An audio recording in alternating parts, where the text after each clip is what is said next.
Em 90 segundos tu não faz nem um miojo, mas eu te ensino as matérias que tu tem até nojo. Então senta aí e começa a quebrar ATP pra ter energia, pra tua mente processar e entender que a probabilidade de você ir bem no Enem tá ligada direto aos meus raps também. Então começa com humano, só sei que nada sei, mas sei que saí da vida e pra história eu entrei. Se o clima esquenta e tua caneta falhou, fica tranquilo, a esfera dela dilatou com calor. Eu sou flúor com oxigênio, dá pra completar, evoluir melhor que o Darwin poderia imaginar. Se tinha uma pedra no caminho, pode crer que eu já chutei absoluto no rap. Eu nasci pra ser rei, criei uma sociedade aos modelos de Durkheim. O mecanismo dela própria é que diz pra onde vai minha inspiração. Thomas Edison dizia, é 1% e o restante o trabalho que fazia. Então senta o rabo aí que eu vou te ensinar. Sometimes rap is the best way to learn, rapá. Eu não compreendo, pero não puedo hacer. É só estudar e ouvir as dicas que eu dou pra você. Confere suas respostas e faz tudo com calma. Manda bem na redação, faz do fundo da alma. Esse é o tópico frasal, ainda tem argumentação. E a resposta pra você eu deixei na conclusão. Se tá nervoso, se acalma pra mandar bem. E se liga nos vídeos que eu te preparo pro Enem.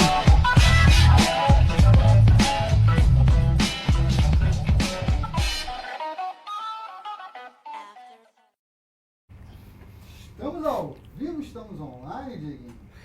Pró-lacradoras e pró-lacradores do meu coração, muito boa noite. Estamos ao vivo, estamos online nessa terça-feira maravilhosa, porém eu tô com frio, que nem na minha época de Mediterrâneo, onde nasci, né, lá na Europa, eu sentia tanto frio. Gente, pelo amor de Deus, que frio é esse? Não sei de onde você me ouve, não sei de onde você me escuta. Se você for de São Paulo, eu sei que o bagulho tá doido, né, porque minha irmã mora em São Paulo, ela me ligou hoje desesperada, dizendo que tava morrendo de frio.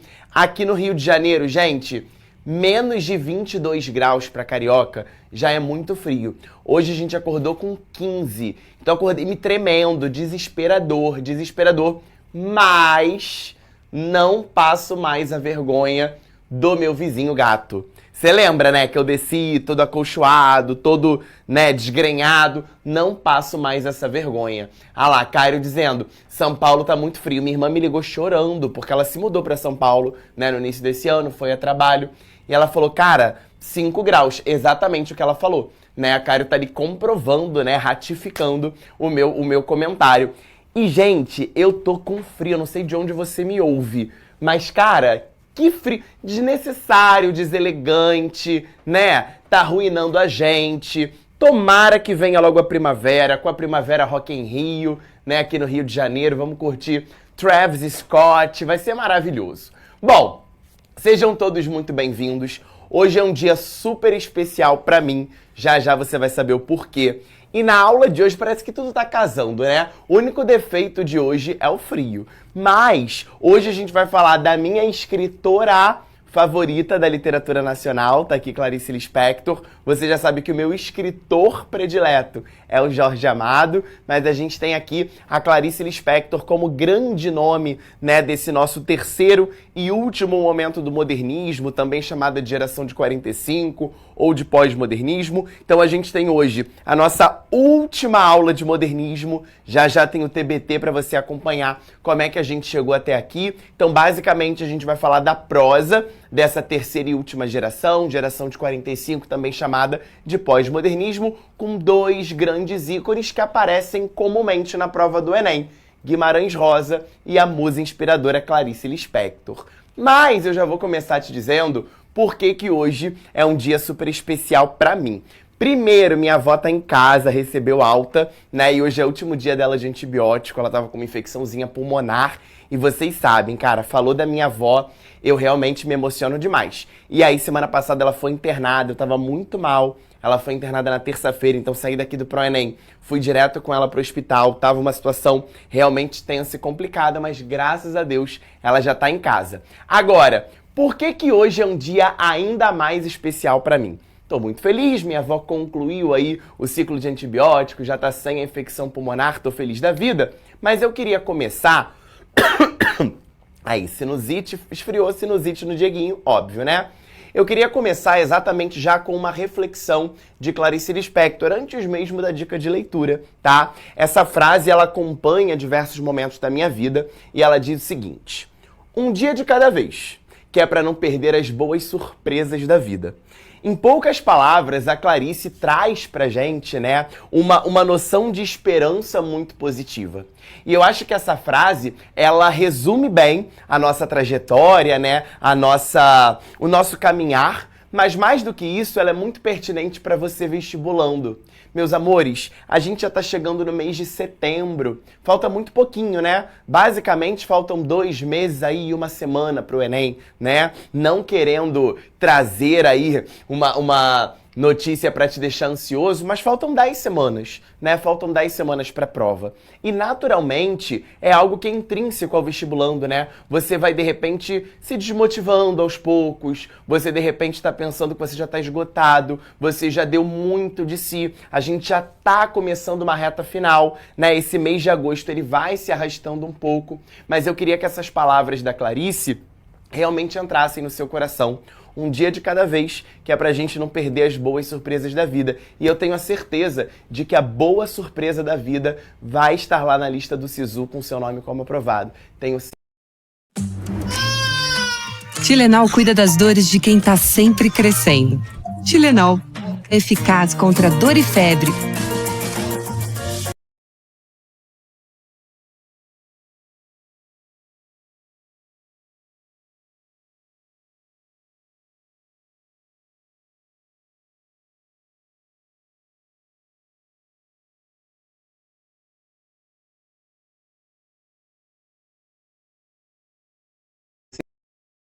Quando minha avó teve o diagnóstico de Alzheimer, o Antônio veio ao mundo. Isso me ajudou muito, né, a pensar em ciclos, a me dar forças de renovação. Então, ao meu afilhado lindo, meus parabéns. E, em primeira mão, quem me segue lá no Instagram já tinha visto isso, eu vou ter uma afilhada no final do ano, que é a Júlia. A Júlia tá aqui, meu novo amorzão, né? Então, eu acho que essa frase da Clarice, ela mostra muito, né? Um passo de cada vez, vamos com calma, vamos respeitar a nossa saúde mental, porque lá na frente sempre existe uma colheita. E as minhas 2 colheitas lindas e maravilhosas estão aqui, né? Antônio fazendo 3 anos hoje e Júlia, minha afilhada. Agora eu tenho um casal, né? Tenho Antônio e Júlia. Chega aí no final do ano, em dezembro. E eu sou de dezembro, né? Eu sou do dia 18 de dezembro. E a Júlia pode chegar ao mundo na semana do meu aniversário ou, quem sabe, no dia do meu aniversário. Então essa frase da Clarice, ela acompanha muito a minha trajetória e eu tenho certeza de que acompanhará a sua trajetória também como vestibulando. Beleza? Bom, dito isso, tô leve, que eu tô feliz demais. Hoje é um dia de felicidade. Vamos começar então a dica de leitura da semana. Não podia ser diferente, meus amores. Vamos falar muito de Clarice Lispector hoje e aqui está um dos melhores livros que a literatura brasileira já vivenciou, já presenciou e já contemplou no seu aspecto literário, que é um livro chamado A Hora da Estrela. Provavelmente você já ouviu falar nesse livro, tá? Ou você já ouviu falar em alguma aula de literatura, ou você já fez alguma questão do Enem em que um texto da Hora da Estrela apareceu como contextualizador de alguma questão dessa que é a terceira e última fase do modernismo no Brasil. Lindezas, A Hora da Estrela é minha dica de leitura e eu já te adianto que eu vou dar um spoiler, tá? Porque esse livro, ele representa muito a nível de repertório sociocultural para sua redação. Por quê? Vamos lá. Você já percebeu que o INEP, o Sebrasp, que é a atual banca corretora, e o Enem como um todo, basicamente dão um viés social à redação. Então eu sempre percebo que há um grupo do corpo social marginalizado, periférico, vulnerável, em situação de pobreza, em situação de vulnerabilidade. Então, quando eu pego um personagem de um livro que sofreu tantas adversidades, ele serve como elemento contextualizador da minha redação ou como repertório sociocultural para uma redação nota 1000. É isso que a gente vem trabalhando, né, em várias escolas literárias. E o livro A Hora da Estrela conta a trajetória de uma mulher nordestina muito sofrida chamada Macabea. Você já ouviu falar de Macabea, com certeza, né? Macabea, meus amores, foi uma mulher demasiadamente sofrida, que saiu do interior do Alagoas e veio para o Rio de Janeiro buscando uma melhor condição de vida. Então a gente já pode enaltecer aí a Macabeia em temáticas de retirantes, em temáticas, né, de desigualdades sociais, em temáticas de trabalho informal, né? Por quê? Quando a Macabeia chega aqui ao Rio de Janeiro, ela vai trabalhar, né, não sei nem se você sabe o que é isso, né? Uma espécie de máquina de escrever, né, na datilografia. Então a Macabeia, ela não tem muita instrução. Por mais que ela não fosse qualificada, né, para aquele serviço, ainda assim ela está ali. Isso fala muito sobre a mão de obra, né, do Brasil que não é qualificada. Temaço de redação. Eu sei que às vezes você ignora, né, os temas econômicos, os temas que envolvem, né, a questão trabalhista, a questão da economia, mas quando você olha para o tema do ano passado, amores, quando a gente fala em trabalho de cuidado, não é somente um tema social não, tá? Ali existe um viés socioeconômico. Se você for mais atento, pode buscar essa informação. Se você pega lá a coletânea de textos do ano passado, o texto 1 era um texto de viés econômico, que inclusive dizia, né, que se a situação do trabalho de cuidado continuasse invisível, daí o tema de redação, né, a invisibilidade do trabalho de cuidado realizado pela mulher, economias inteiras ficariam estagnadas. Então o tema do ano passado tinha esse viés socioeconômico. Beleza? Então, quando a gente pensa, né, nessa questão da qualidade da mão de obra do Brasil, cara, não deixa de fazer esse tema, tá? Tem lá na nossa plataforma, é um tema possível e a gente não pode ignorar esse eixo econômico ou socioeconômico que permeia a prova do Enem. Beleza? Fato é que Macabeia chega ao Rio de Janeiro, vai trabalhar, né, numa maquinazinha de escrever como datilógrafa e, gente, a vida da Macabeia só vai de mal a pior. Tá? Quando ela chega aqui no Rio, ela vai morar numa pensão, numa casa, né, num casebre com outras 3 Marias. Marias essas que às vezes têm pena da condição da Macabeia, mas às vezes debocham, né, do jeitão dela. Uma nordestina, semi-analfabeta. Ela era muito feia, né, fisicamente. A Clarice Lispector faz questão, né, de traçar esses detalhes mais agressivos na própria fisionomia da Macabeia. E uma mulher virgem, né, já não era tão novinha, então a gente tinha várias questões ali para sondar a psicanálise de Macabeia.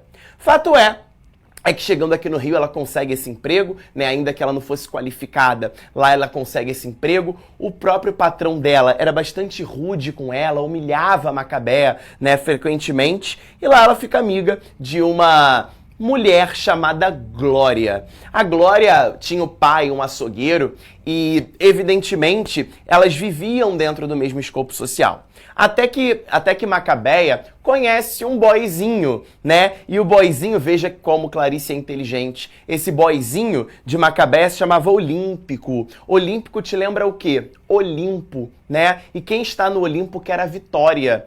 Veja como é que é o nome da personagem inteligente, né? Quem está no Olimpo, lembra aí dos anéis olímpicos? A gente preza, né, pela vitória. E aí o que acontece? O Olímpico esculachava a Macabeia. Sabe aquele boy tóxico? Ele tava com a Macabeia, mas ao mesmo tempo ele só colocava a Macabeia para baixo. Não à toa, olha que esculacho. Tudo vai acontecer no mesmo dia, essa narrativa é muito rápida. Olha o que vai acontecer. O Olímpico termina com a Macabeia para pegar a amiga dela. O Olímpico, olha que sagacidade da narrativa. O Olímpico queria o quê?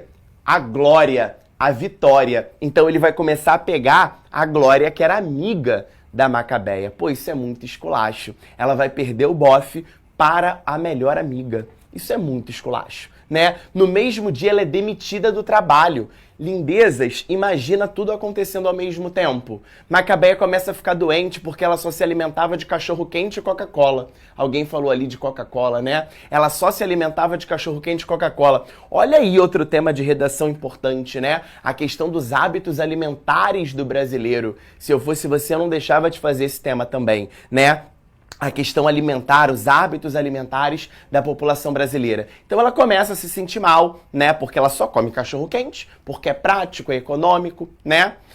E ela resolve, né? Ela fala, gente, não é possível. E ela tinha, além do vício do cachorro-quente da Coca-Cola, ela tinha o vício da rádio. Esse livro se passa mais ou menos ali em 1970, né? Aí era a rádio bastante latente. E a Macabeia começa a ter sonhos, devaneios. Ela quer ser a Marilyn Monroe, né? Ela quer ser uma estrela do cinema, ela quer ser uma estrela da rádio, né? E nada de bom acontece na vida de Macabeia. Pelo contrário, né? É só ladeira abaixo. Até que chega um momento que Macabeia diz o seguinte: vou numa cartomante. Cartomante é uma figura bem frequente na literatura, né? Lá em Machado de Assis já existia um conto chamado A Cartomante. E aí Macabeia decide ir numa cartomante para saber, gente, quando que vai dar bom para mim? Quando que eu vou, de fato, ser uma estrela da rádio, uma estrela do cinema? Quando que eu vou encontrar o amor da minha vida? Quando que eu vou prosperar? E aí a cartomante... E Macabeia, detalhe, sofreu muito na infância. A primeira informação que a cartomante dá a ela é: estou vendo que você é uma mulher sofrida desde a infância. Macabeia era violentada pela sua tia. A tia cuidou da Macabeia nos primeiros anos de vida e dava cascudos na cabeça de Macabeia. Olha aí outro tema importantíssimo, que é a violência infantil. Esse tema você já deve ter feito, que a gente comentou lá no aulão de redação em maio, no início do ano, né? A violência infantil, a Macabeia sofreu violência infantil. E aí, na cartomante, e aí a gente tá angustiado porque esse livro, galera, tem 80 páginas. Ele é rapidinho de ser lido. E a Macabeia já tá no final do livro, ela chegou à cartomante, a cartomante diz: meu bem, sua vida vai mudar. Você é uma mulher muito sofrida, mas a partir de agora, a sua vida vai mudar. E a sua vida vai mudar para melhor, porque vai chegar um alemão... se a cartomante fala isso pra mim, meu amor, o negócio é ficar doido. Vai chegar um alemão que vai te transformar numa estrela, Macabeia. A sua vida vai mudar hoje. Macabeia sai como? Da cartomante grandona, né? Caraca, vou virar uma estrela, minha vida vai mudar. Vou te dar o spoiler, que é o capítulo final do livro. Capítulo não, parágrafo final do livro. Macabeia sai, né, da cartomante, felizona, minha vida vai mudar. Atravessa a rua sem olhar. Pelo amor de Deus, olha quando atravessar a rua, gente. Atravessou a rua sem olhar. O que vai acontecer com Macabeia? Vai morrer. E quando ela morre, ela vira uma estrela. Olha a ironia aí presente. Ela queria ser estrela, queria ser Marilyn Monroe, estrela da rádio, estrela do cinema, mas ela morre atropelada por um alemão que dirigia uma Mercedes-Benz. Caraca, é muito esculacho com a Macabeia. Mas esse esculacho é necessário para que a gente possa entender a condição do nordestino aqui no Sudeste em 1960, 1970. Essa questão do estereótipo, essa questão do preconceito, a própria questão da xenofobia. E aí a gente tem exatamente a Macabeia morrendo. Ela acaba sendo realmente, né, humilhada pela própria morte. Ela é atropelada por uma Mercedes-Benz e vira uma estrela. E aí, claro, né, uma morte trágica. É a única vez que vão olhar para Macabeia, né, com esse olhar mais dramático e não um olhar irônico, porque ela vai ganhar, né, exatamente notoriedade porque ela morreu de uma forma muito trágica.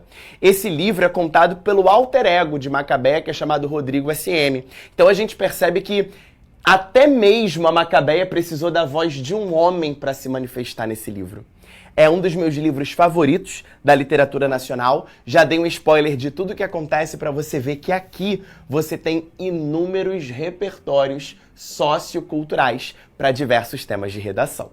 Beleza? Dica de leitura da semana feito. Vamos então à consolidação do modernismo, nossa última aula sobre essa escola literária. Começamos lá atrás, perpassamos por toda essa linha e chegamos, né, ao modernismo, movimento este que já estamos trabalhando há mais ou menos um mês, né? Conversamos sobre os movimentos prévios, como Semana de Arte Moderna, vanguardas europeias, pré-modernismo, a própria consolidação do modernismo em 3 fases, e hoje é a nossa última aula. E aí você deve estar pensando: pô, Diego, mas e aí? Vai acabar modernismo e a gente não vai mais ver nada em literatura? Vamos! O assunto da semana que vem é chamado de tendências contemporâneas. Repare que o modernismo, né, a gente veio construindo esse corpo biológico, primeira fase ali de 22 a 30, fase iconoclasta, né, a ruptura com o modelo de arte vigente, de 30 a 45 a segunda fase, com as preocupações sociais, e chegamos, né, desde semana passada, essa terceira e última fase,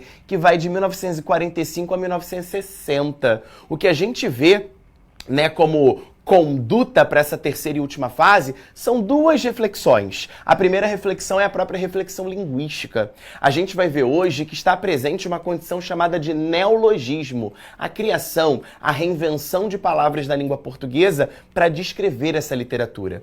E a segunda questão, uma reflexão mais universal, universalista, uma vez que eu não me preocupo mais necessariamente com a realidade brasileira, mas sim com o próprio espírito da natureza humana, a própria análise da conduta humana é o foco de questão aqui, beleza? E aí na próxima semana a gente sai desses movimentos literários e a gente começa a estudar o que a gente vai chamar aqui no ProEnem de tendências contemporâneas, o que vai acontecer de 1960 até os dias de hoje. E você sempre encontra a questão de tendências contemporâneas na sua prova do Enem. Ano passado, por exemplo, tivemos uma questão linda sobre um livro chamado Torto Arado, beleza? Então a gente vai ver a partir da semana que vem esses livros mais atuais, esses livros contemporâneos que tratam de temáticas, chagas, feridas sociais brasileiras e aparecem com frequência na prova do Enem. Mas isso é um papo para a semana que vem. Vamos hoje consolidar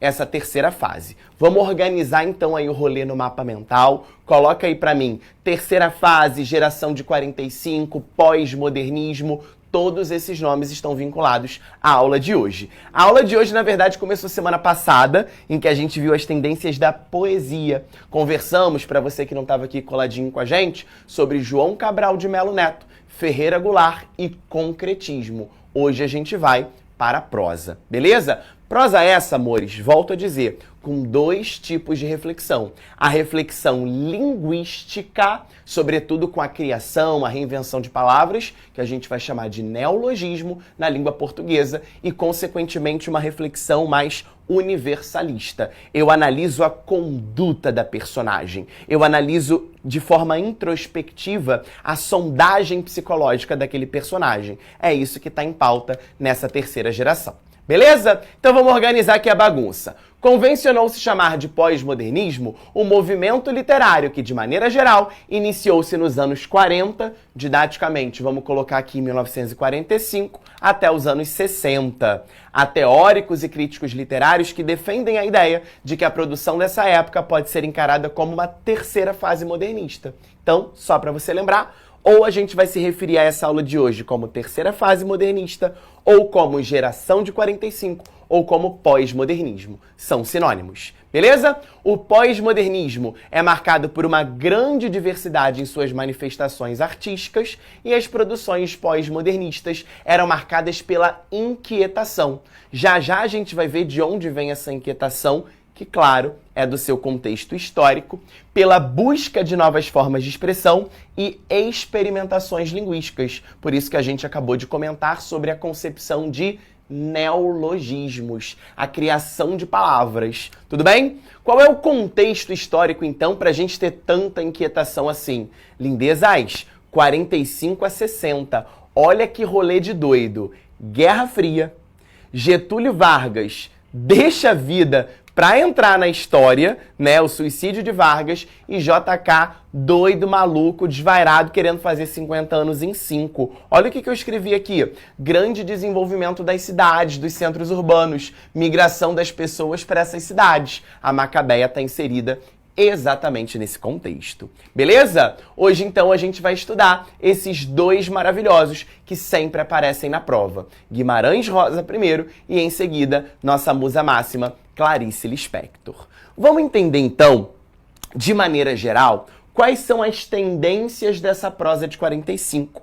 Não estou falando ainda especificamente de Guimarães Rosa, nem estou falando ainda especificamente de Clarice. Estou tecendo comentários gerais sobre essas tendências de 45.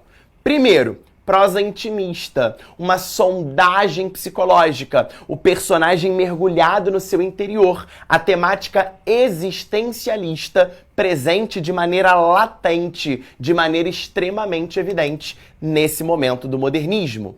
Prosa experimentalista. Quando houver essa palavra em alguma questão, experimentalismo é exatamente você experimentar a linguagem, a preocupação com a renovação da linguagem, como, por exemplo, com as invenções de palavras que a gente chama, como dito, de neologismos. Prosa regionalista. Haverá registro de costumes locais. Vamos ver já que Guimarães Rosa, em seu livro Grande Sertão Veredas, vai trazer a história de um sertão que não é o sertão do Nordeste, e sim o sertão de Minas Gerais. E esse sertão de Minas Gerais, nunca antes descrito na literatura, será evidenciado, claro, pela concepção de neologismos. Beleza?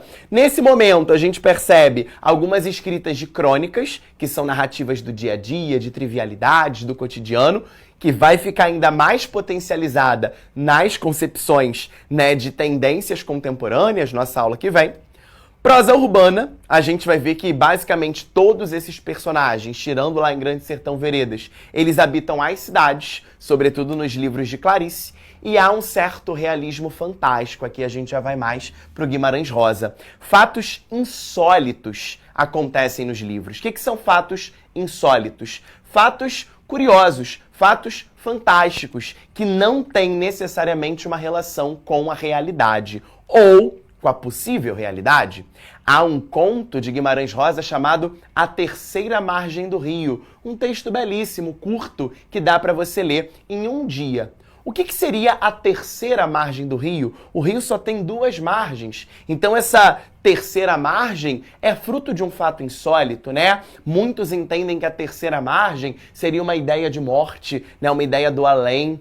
A mesma coisa aqui em Grande Sertão Veredas, haverá um confronto com a imagem do diabo, do satanás, do coisa ruim, né? Então esses fatos insólitos, esses fatos fantásticos acabam sobrecarregando essa literatura de 45. Beleza? Vamos começar então a aprofundar um pouquinho Guimarães Rosa. Gente, quando a gente vê, né, um escritor modernista que tematiza o sertão, cara, a gente pensa logo na segunda geração.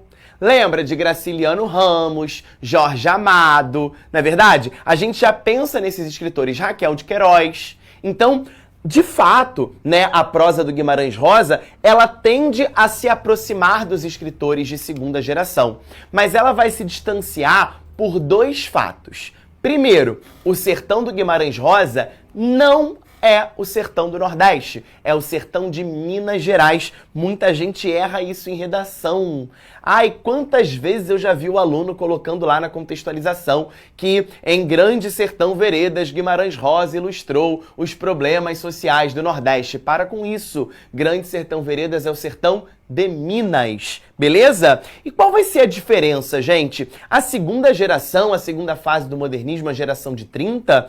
aqueles escritores estavam muito alinhados à ideia do comunismo, né? Jorge Amado, Raquel de Queiroz, eram romances mais que panfletários, né? Para trabalhar essa questão social mais panfletária. Aqui em Guimarães Rosa não há essa necessidade, e sim uma investigação da sondagem do interior, de fato, uma psicanálise do personagem mais presente por base dessa introspecção, essa reflexão interna, que não vai falar, na verdade, só do brasileiro, mas uma temática mais universalista da própria condição humana. Beleza? Bom, o que a gente entende que o Enem cobra mais de Guimarães Rosa? Com certeza, linguisticamente, a concepção de neologismos. Então, aí no seu mapa mental, ao lado de Guimarães Rosa, coloca reflexão sobre a linguagem, uso de neologismos. Até porque, meus amores, ele está falando de um sertão nunca antes descrito, nunca antes narrado na literatura. Então ele precisa ter essa concepção de neologismos para fazer uma literatura de fato inovadora para a realidade nacional. Beleza? Esse livro, tá, o Grande Sertão Veredas, que a gente está comentando aqui, vai contar a história do Riobaldo. O Riobaldo a gente pode usar na redação de várias maneiras. Uma forma legal é falar exatamente sobre os jagunços. E quando a gente fala sobre jagunços no sertão de Minas Gerais, a gente pode tematizar isso para a questão da violência, para a questão da reforma agrária. Não é verdade? Para a questão, inclusive, desses fatos insólitos que permeiam os acontecimentos dentro desse Grande Sertão Veredas. Uma passagem mais, digamos, insólita desse livro é um suposto pacto que o personagem vai fazer com Satanás, né, com o cão. E aí a gente percebe que esse livro é quase que um duelo entre o bem e o mal, né, as crenças populares de um lado e as, enfim, as ideias, né, da figura diabólica do outro. Algo muito prototípico de regiões do interior, né? Certamente você já foi a alguma cidade do interior, você já visitou alguma cidade do interior e sempre há uma lenda, né? Sempre há uma crença. Eu queria saber, inclusive, qual é a crença da sua cidade. As crenças do interior, né, elas são mais, como é que eu posso dizer, meio que aterrorizantes. Aqui no espaço urbano, a gente tem o quê? A loura do banheiro, né? O velho do saco. Tem essas crenças populares. E em Grande Sertão Veredas tem exatamente essa figura, né, diabólica que vai permear o Grande Sertão Veredas, né? Os caminhos do sertão. E eu queria que você me dissesse aí na sua cidade qual é o fato insólito que te assombra, né? Qual é a lenda urbana ou a lenda rural, né, que te assombra. E aí tem gente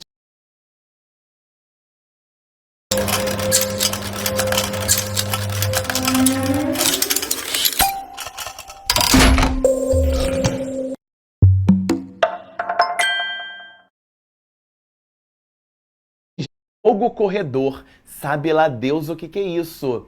Maria Fernanda diz, lobisomem. Olha só,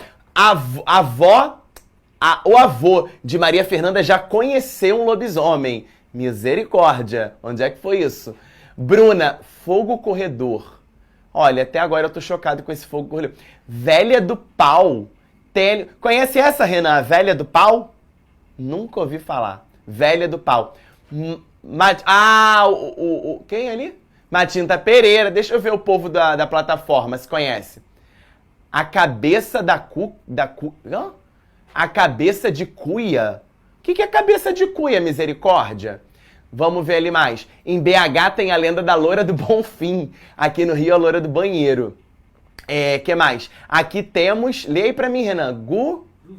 Gruviana, uma coruja no Pará, né? Então esses fatos insólitos, esses fatos ali que vão brincar com assombrações, né? Com possíveis imagens insólitas, acabam permeando essa narrativa de Guimarães Rosa. Beleza? E indo para nossa musa máxima inspiradora Clarice Lispector, ela já vai ser um ponto fora da curva.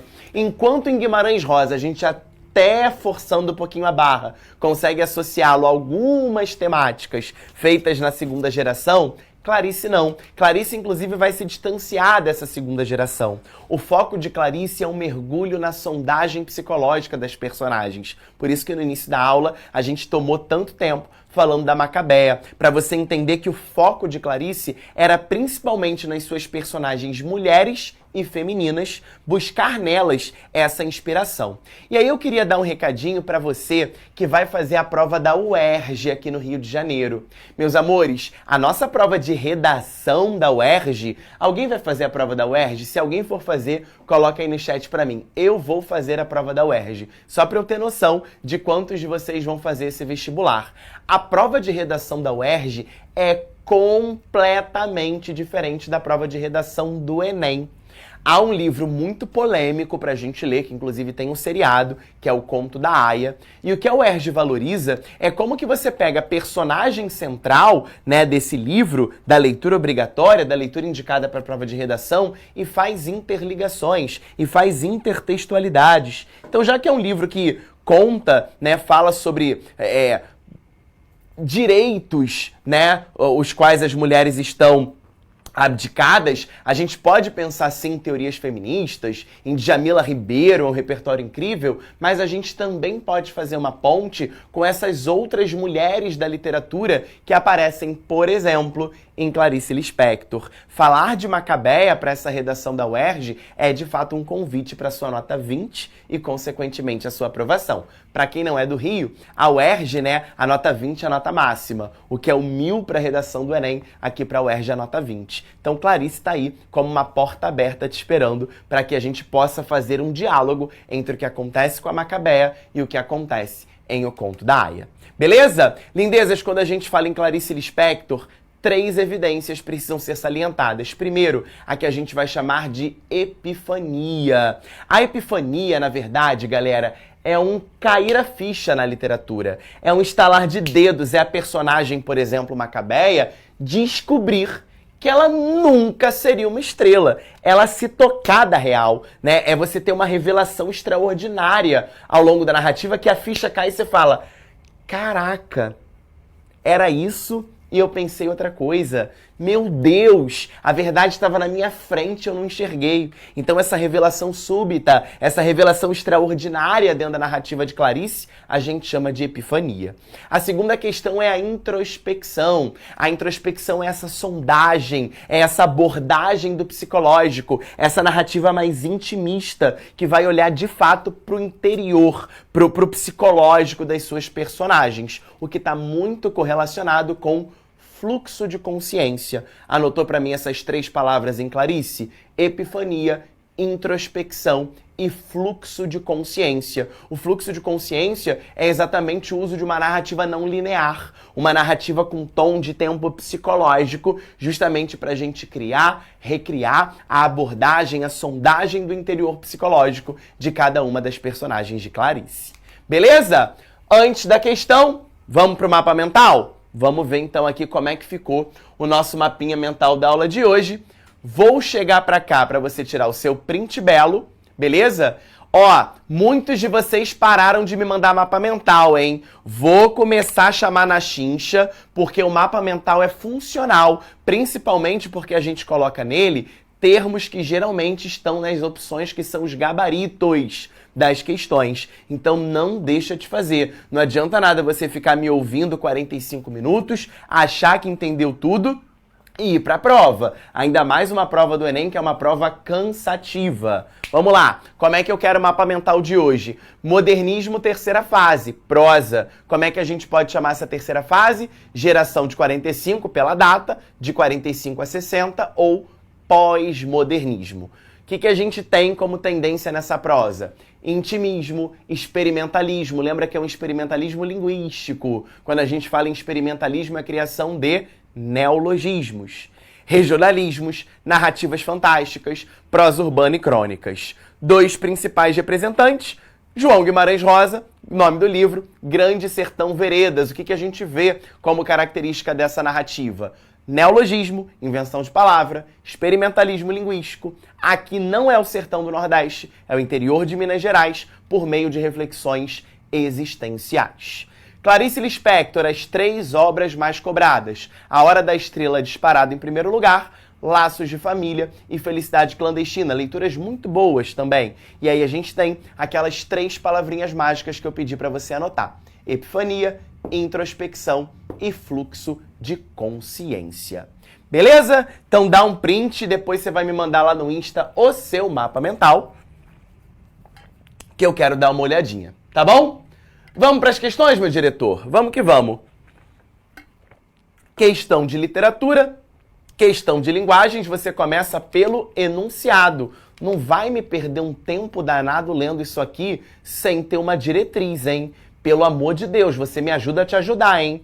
Pela madrugada, pela vó do pau, pelo vô do lobisomem, misericórdia, tá? Não adianta você começar a ler isso aqui sem ter uma diretriz. E qual é a diretriz? Pô, o enunciado.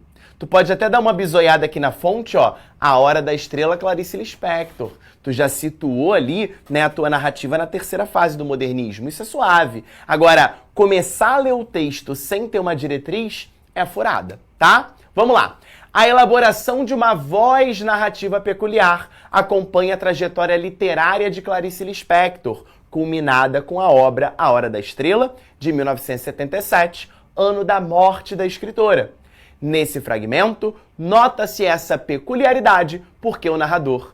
Tu percebeu que a palavra peculiaridade se repete? Ó, narrativa peculiar, peculiaridade.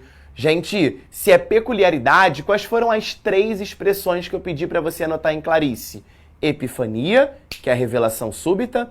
Introspecção, que é exatamente uma reflexão sobre questões existenciais, uma sondagem, né, bastante interior das personagens. E o fluxo de consciência, que é o uso do tempo psicológico, a narrativa não linear, contribuindo para essa introspecção. Agora sim a gente pode ir para o texto. Reparem que no texto eu tenho 2 características. Primeiro, uma reflexão sobre o próprio existencialismo. Olha lá, tudo no mundo começou com um sim. Uma molécula disse sim a outra molécula e nasceu a vida. Mas antes da pré-história, havia a pré-história da pré-história. E havia o nunca e havia o assim. Sempre houve. Não sei o quê, mas sei que o universo jamais começou. Então a gente já percebe um tom existencialista, um tom reflexivo, um tom que de fato eu estou fazendo uma reflexão interior, uma introspecção. Começo a perceber também que é um discurso que fala do próprio discurso, ou seja, um texto que fala sobre o próprio processo de criação do texto. Olha aqui, ó. Enquanto eu tiver perguntas e não houver respostas, continuarei a escrever. A Clarice, ela é uma escritora também bastante metalinguística. O que é uma metalinguagem? É quando o texto fala do próprio texto. É quando o autor daquele texto fala sobre o próprio processo de criação daquele livro. Show de bola? Então, qual vai ser o nosso gabarito? Letra A.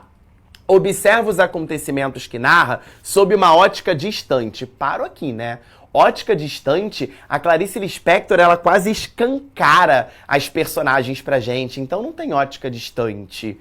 Letra B, revela a história sem ter tido a preocupação de investigar os motivos. Pô, ela começa dizendo, né, enquanto tiver perguntas, nananana, ou seja, ela tem a preocupação de investigar. O próprio existencialismo é uma corrente, né, de pesquisa, então ela tem sim essa preocupação.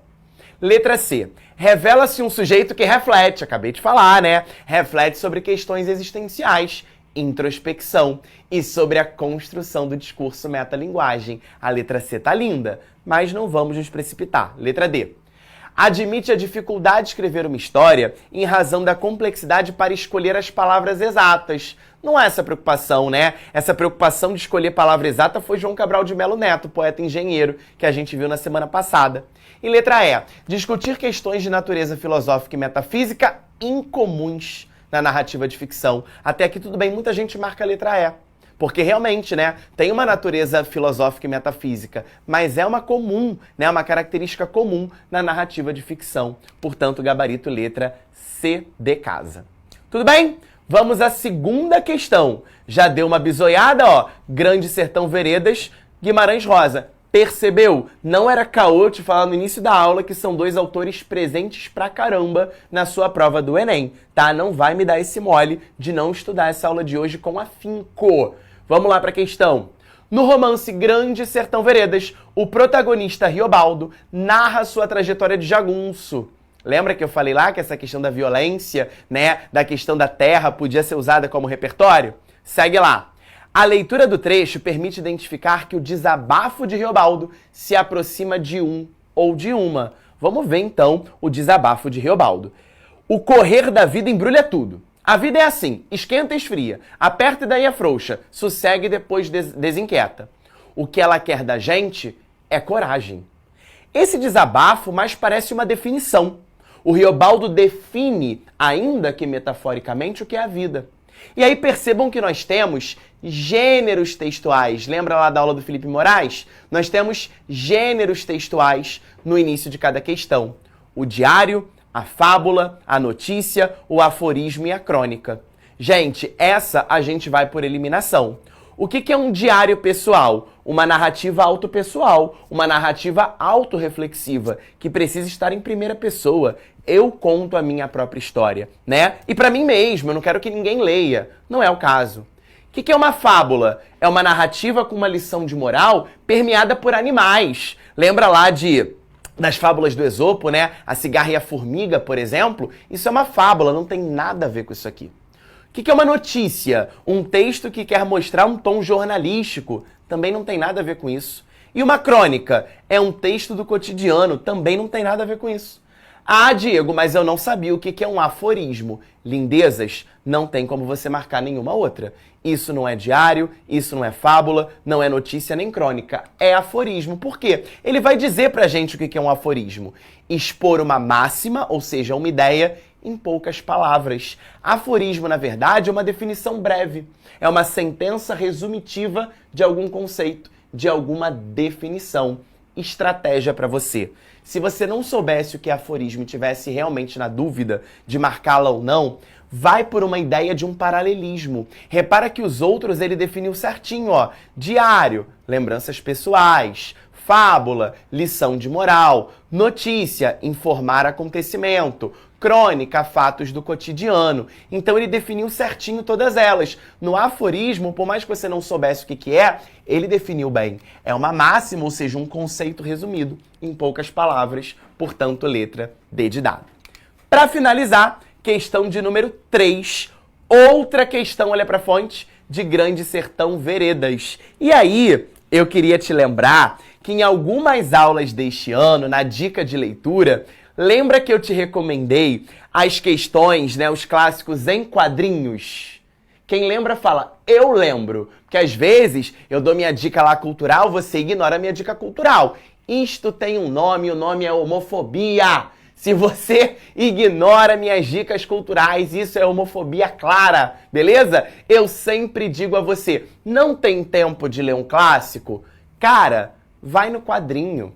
Pô, o quadrinho é bom pra caramba. E olha só, caiu na prova. Em quadrinhos. Olha lá. Grande Sertão Veredas, né? Em quadrinhos. A adaptação da obra. Olha lá. A imagem integra uma adaptação em quadrinhos da obra Grande Sertão Veredas de Guimarães Rosa. Porque muita gente acha que quadrinho é infantilizado e não é, tá? Quadrinho é um gênero, a gente tem ali exatamente uma história a ser contada.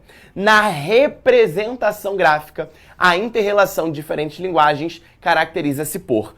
Que inter-relação é essa, galera? O texto literário, né, de Guimarães Rosa, Grande Sertão Veredas, e a imagem gráfica. Inclusive esse lobo aqui, né, que vai ser chamado de lobo, é uma representação do Satanás. É a representação diabólica, né? E olha como é que ela aparece no quadrinho, né? Ela ganha uma dimensão sinistra para te dar medo. Essa vai ser a inter-relação aqui cobrada. Quais são essas diferentes linguagens? A linguagem escrita, a linguagem verbal, a linguagem literária de Guimarães Rosa e associada aí a essa imagem caricatural que vai aumentar a dimensão de medo que a gente vai ter do velho do saco, da cuca, da vovó sei lá o que aí, né? A lenda do não sei o que, a coruja do Pará, para aumentar essa dimensão, né? Para potencializar o medo que a gente sente dentro dessa adaptação. Portanto, nosso gabarito sendo a letra D de dado. Beleza, meus amores? Vamos ficando por aqui. Um beijo grande. Semana que vem a gente volta para conversar sobre as tendências contemporâneas. Muitas questões na aula que vem, porque é um assunto super recorrente, super frequente, pra gente lacrar no Enem. Beijo, amo vocês, até lá, tchau, tchau. Assista nossas aulas a hora que você quiser. Vem com o Pro, o cursinho online que mais aprova no Enem. Assine em proenem.com.br.